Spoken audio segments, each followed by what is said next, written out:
remercie. Merci Madame Pompili. La parole est à Monsieur Stéphane Claireau pour le groupe RDP.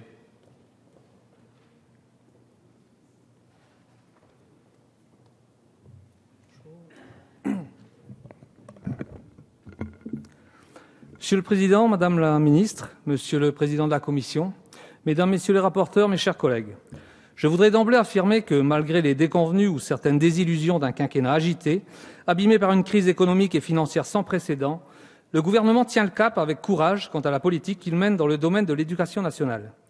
Ainsi, le budget attribué à la mission enseignement scolaire augmentera de façon constante jusqu'en 2017. Il sera de 47,43 milliards d'euros dès 2015, soit 2,4% de plus par rapport au budget 2014.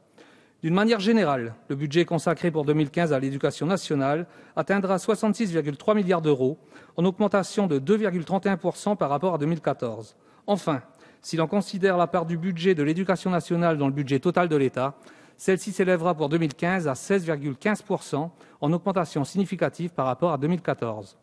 Cette année encore, le budget prévu pour l'éducation nationale traduit donc budgétairement une ambition qui, elle-même, avait été traduite dès le début du quinquennat avec l'adoption de la loi du 8 juillet 2013 d'orientation et de programmation pour la refondation de l'école de la République.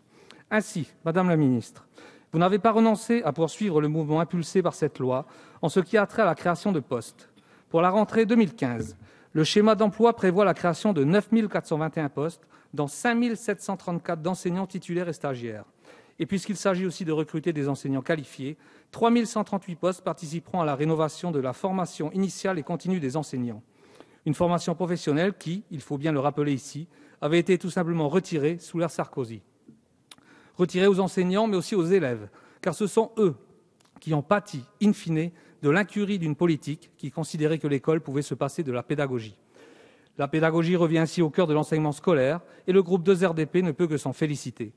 Un effort accru est ainsi accordé à la formation des enseignants, effort qui grimpe à 1,34 milliard d'euros pour 2015 contre 874 millions pour 2014. Chacun en conviendra, l'éducation nationale est une institution essentielle au sein de la République. Au-delà de l'enseignement des matières fondamentales, c'est à l'école que se construit l'attachement citoyen aux valeurs de la République, chères aux radicaux, que sont l'humanisme, la fraternité et la laïcité. Dans un pays qui glisse vers l'intolérance, le rejet de l'autre, la xénophobie, l'hostilité à l'Europe et le repli sur soi, il est aujourd'hui plus que nécessaire d'offrir aux élèves des perspectives pour bâtir une société apaisée, plus humaine, empreinte de fraternité et de tolérance. Former les professeurs, c'est ouvrir aux élèves les portes de la connaissance, de l'esprit critique et de l'action citoyenne éclairée.